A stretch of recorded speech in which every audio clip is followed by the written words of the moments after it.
வணக்கம் நண்பர்களே. இன்னைக்கு ஞாயிற்றுக்கிழமை சாயங்காலம் கோயமுத்தூர் ரேஸ்கோர்ஸ் ரோட்ல இதமான காத்து வீசிக்கிட்டு இருந்துச்சு. நம்ம மணி அண்ணனும் சத்யாவும் ஒரு பெஞ்ச்ல உட்காந்து பேசிக்கிட்டு இருந்தாங்க. சத்யா தன்னோட போன்ல பங்குச்சந்தை செய்திகளை பார்த்துக்கிட்டே, மணி அண்ணன், இந்த நியூஸ்ல அடிக்கடி நிஃப்டி 500 புள்ளிகள் ஏறியது, சென்செக்ஸ் இன்று சரிந்தது அப்படின்னு சொல்றாங்களே, இதெல்லாம் என்னன்னு?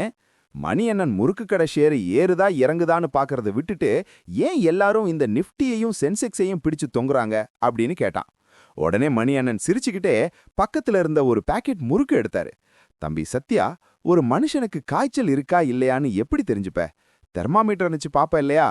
அதே மாதிரி இந்திய பொருளாதாரம் எப்படி இருக்கு, பங்குச்சந்தை ஆரோக்கியமா இருக்கா அப்படின்னு தெரிஞ்சுக்க வச்சிருக்க தெர்மாமீட்டர் தான் இந்த இண்டெக்ஸ் எனப்படும் குறியீடுகள். இத பத்தி இன்னும் தெளிவா நம்ம முறுக்கு கடை பாஷையிலேயே சொல்லித்தரேன், கவனி அப்படின்னு ஆரம்பிச்சாரு. தம்பி சத்யா, இப்போ யோசிச்சு பாரு. நம்ம கோயமுத்தூர்ல மட்டும் சுமார் 5000 முறுக்கு கடைகள் இருக்குன்னு வச்சுக்குவோம். ஒவ்வொரு நாளும் சாயங்காலம் அந்த 5000 கடைகளோட கல்லாவையும் செக் பண்ணி இன்னைக்கு முறுக்கு பிசினஸ் நல்லா நடந்திருக்கா இல்லையான்னு கண்டுபிடிக்க முடியுமா?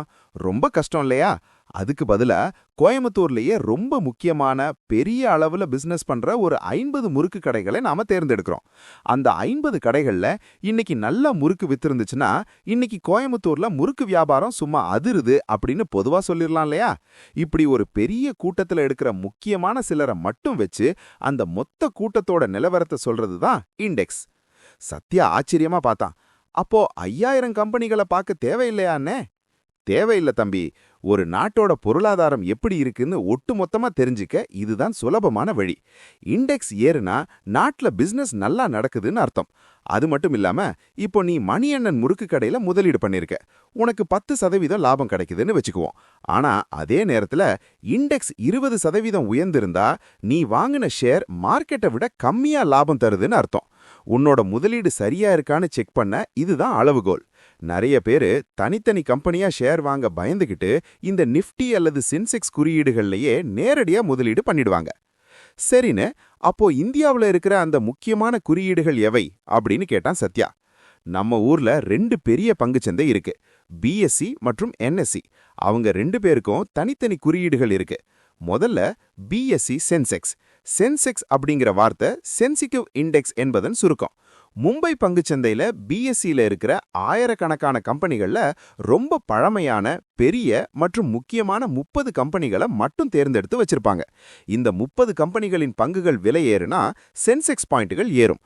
இவங்க தான் இந்தியாவின் பொருளாதாரத்தை வழிநடத்தும் மூத்த அங்கத்தினர்கள். அடுத்தது என்எஸ்சி நிஃப்டி 50. நிஃப்டி அப்படிங்கிறது நேஷனல் இண்டெக்ஸ் 50 என்பதன் சுருக்கம். நேஷனல் ஸ்டாக் எக்ஸ்சேஞ்சில் இருக்கிற டாப் 50 கம்பெனிகளை இது கணக்கில் எடுத்துக்கும். சென்செக்ஸ் 30 கம்பெனிகளை மட்டும் பார்க்குது. ஆனா நிஃப்டி 50 கம்பெனிகளை பார்க்கறதால இது இன்னும் துல்லியமா இருக்கும்னு நிறைய பேர் நம்புறாங்க. இந்த 50 கம்பெனிகளும் ஐடி, பேங்கு, ஆட்டோமொபைல்னு எல்லா துறைகள்ல இருந்தும் தேர்ந்தெடுத்திருப்பாங்க. சத்யாவுக்கு ஒரு சந்தேகம் வந்துச்சு. அண்ணே, அப்போ நம்ம மணி அண்ணன் மெகா முறுக்கு கடையை எப்போ நிஃப்டி 50க்குள்ள சேர்ப்பாங்க? மணி அண்ணன் பெருமையா சிரிச்சுக்கிட்டே சொன்னாரு, அதுக்கு சில தகுதிகள் வேணும் தம்பி. அந்த கம்பெனி இந்தியாவிலேயே மிகப்பெரிய கம்பெனிகள்ல ஒன்னா இருக்கணும். தினமும் அந்த கம்பெனி ஷேர்களை ஆயிரக்கணக்கான மக்கள் வாங்கி வித்துக்கிட்டே இருக்கணும். பல வருஷமா லாபத்துல இயங்கி மக்களோட நம்பிக்கையை சம்பாதிச்சிருக்கணும். நிஃப்டி 50ல ஒரு கம்பெனி உள்ள வருதுன்னா அந்த கம்பெனி ஒரு சாம்பியன் அப்படின்னு அர்த்தம். ஒருவேளை ஏதோ ஒரு கம்பெனி சரியா செயல்படலைன்னா அவங்கள வெளியே அனுப்பிட்டு வேற நல்லா வளர்ந்து வர்ற கம்பெனியை உள்ள சேர்த்துப்பாங்க. கடைசியா ஒரு விஷயம் சத்யா, நீ ஒரு ஷேரை வாங்குறப்போ அந்த கம்பெனியை மட்டும் பார்க்காம நிஃப்டி என்ன பண்ணுதுன்னு ஒரு கண்ணு வச்சுக்கோ. நிஃப்டி தொடர்ந்து ஏறிக்கிட்டே போனா அது காளை சந்தை, அதாவது புல் மார்க்கெட். அப்போ உன்னோட ஷேரும் ஏறும். நிஃப்டி விழுதுன்னா அது கரடி சந்தை, அதாவது பேர் மார்க்கெட்.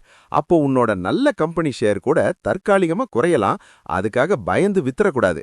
இந்தியா வளரும்போது இந்த நிஃப்டியும் சென்செக்ஸும் வளர்ந்துகிட்டே தான் இருக்கும். சத்யா இப்போ ரொம்ப தெளிவாயிட்டான். அப்போனே, நான் தினமும் பேப்பர்ல நிஃப்டி நிலவரத்தை பார்த்தாலே மார்க்கெட் நிலைமை என்னன்னு ஒரு ஐடியா கிடைச்சிடும் இல்லையா? மணி அண்ணன் அவன் தோள்ல தட்டி சொன்னாரு, அதேதான் தம்பி. இண்டெக்ஸ்ங்கிறது வெறும் எண்கள் இல்ல, அது இந்தியாவின் வளர்ச்சியை காட்டும் கண்ணாடி. மணி அண்ணன் முறுக்கு கடை ஒரு நாள் அந்த நிஃப்டி 50ல இடம் பிடிக்கும்போது நீ ஒரு ஷேர் ஹோல்டரா ரொம்ப பெருமைப்படுவ. ரேஸ்கோர்ஸ் விளக்குகள் எரிய தொடங்குச்சு. சத்யா உடனே தன்னோட போனை எடுத்து நிஃப்டி 50 குறியீட்டை தன்னோட வாட்ச் லிஸ்ட்ல முதல் ஆளா சேர்த்தான். என்ன நண்பர்களே, நிஃப்டி சென்செக்ஸ்னா என்னன்னு இப்போ உங்களுக்கு தெளிவா புரிஞ்சிருக்கும்னு நம்புறேன். இந்த வீடியோ பிடிச்சிருந்தா லைக் பண்ணுங்க, சப்ஸ்கிரைப் பண்ணுங்க. உங்களுக்கு சென்செக்ஸ் பிடிக்குமா, நிஃப்டி பிடிக்குமான்னு கமெண்ட்ல சொல்லுங்க.